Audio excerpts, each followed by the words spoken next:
Worldcoin. You might be asking, what the hell is Worldcoin? Already sounds dystopian. Why are we spending our time on said Worldcoin? Well, let's put this up there.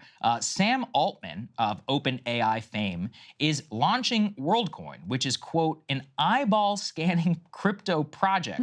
Now, I hate every word of that, by the way. I'm skeptical. I have an open mind. Let's continue to read. Sam Altman's audacious eyeballing scanning crypto startup started a global rollout of its services to help build a reliable solution for, quote, distinguishing humans from AI online to enable, quote, global democratic processes and, quote, drastically increase economic opportunity. Oh my. And what exactly does said project do? Individuals can then download the, quote, World app, the protocol-compatible wallet software. They will visit a, quote, orb, which is a startup's helmet-shaped eyeball scanning verification device, to then receive their World ID. That way, Worldcoin can quietly go and sign up people all over the world, you see what we're doing there, in order to gain tokens and use this as an identity verification tool that basically is across the internet and will enable identity verification in the days of more sophisticated AI. I mean, I guess on its face, you're like, yeah, you are solving a problem, but then you have to think about it a little bit more. Who created this problem? Well, Sam Altman. He's the head of OpenAI and ChatGPT. Right. So you created the problem and now you're selling us the solution. That's interesting. Classic. Second, you are scanning our eyeballs with a literal orb that we want to put a helmet around, granting this to a public company and then effectively saying, you are gonna be my new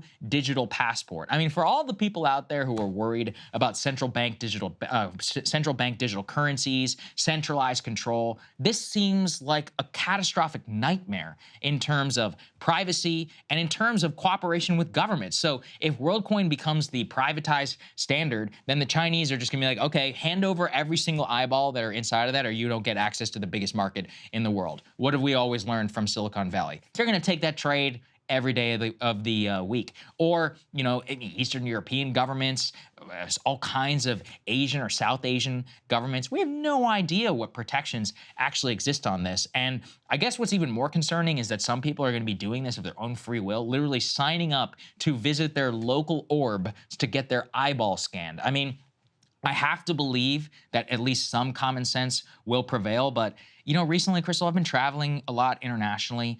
The facial scan stuff out there is incredibly creepy. When you board a flight sometimes to Europe, they don't even scan your boarding pass anymore. They just scan your face and they're like, Saagar and Jetty, seat 12D. What? And I'm like, hold on a sec, where did you get this? Where did this come from? Whose software is this? I'm standing in the United States. I assume that I consented to this at some point in some contract, but which one? You know, it's like, and then I was also part of a pilot program whenever I came back. I forget which airport. I think it was Dallas that I flew into. Yeah, it was Dallas that I flew into from Mexico. And it was the same thing where I never opted into global entry or any of these programs. And the TSA was piloting a facial scanning software where I walked in, TSA scanned my face, and it was like, welcome back to the United States. I never opted into this program. Presumably it comes from my passport photo or one of these other things. And I just remember coming away from it and being like, man, this is creepy as hell. Yeah. But this is the future. I mean, you're starting to see it. Border security is how it starts, and soon it'll get to financial transactions. We already have domestic instances of law enforcement using this facial scan technology and picking up the wrong people. Yep. And alleging that they committed crimes that they were like literally not even in the state where the crime was committed.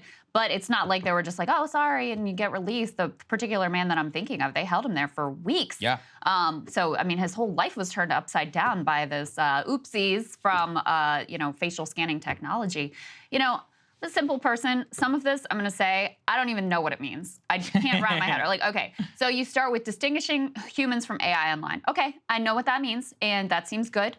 That seems really important, actually, going forward. Of course, as you said, Saagar, this problem that Sam Altman was integral in creating, but if he wants to be part of the solution too, okay.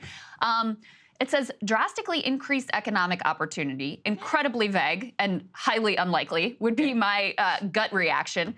This one, though, enable global democratic processes. That one, I have no idea what they mean. It's not really spelled out here. I don't understand this one. There's some more details. They say, as TechCrunch previously noted, Worldcoin is perhaps one of the most audacious efforts to bribe the world to embrace this particular crypto coin.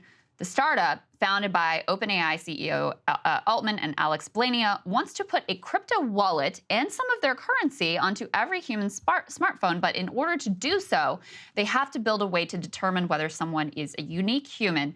And Worldcoin is basically the attempt at doing that. They've already rolled this out in some places, including in India, where they give people who agree to this scan and whatever to be in their system, they give them 25 Worldcoin tokens. I have no idea what that's worth.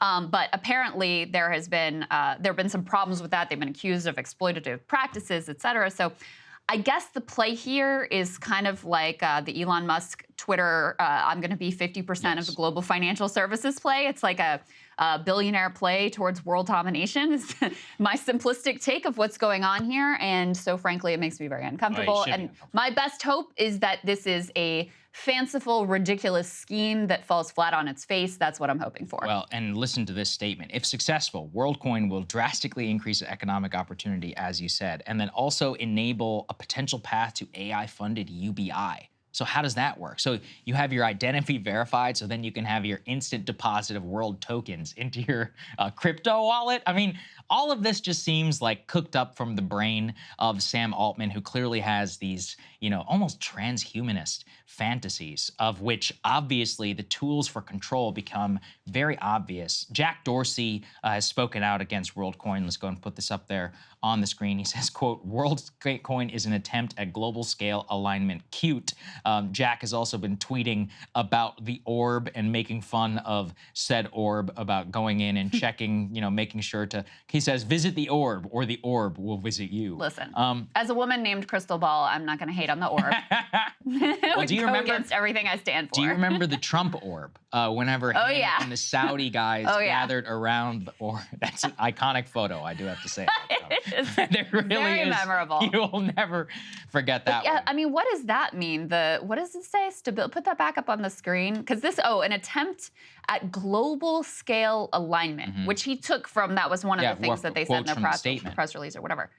What does that mean? And also, privacy-preserving digital identity. How? Through what mechanism? Presumably through some cryptography. I mean, listen, maybe. Can it really not be cracked by a nation state? Secondly, it says you have to download the World app. I'm like, all right. So what permissions does said app actually have on my phone? The entire thing just seems incredibly creepy and totalitarian. Look, I think we should have all learned the lesson that handing power over to any one individual, good, bad, indifferent, handing an increasing level of power to them without any sort of democratic check or accountability is not a great direction to go in.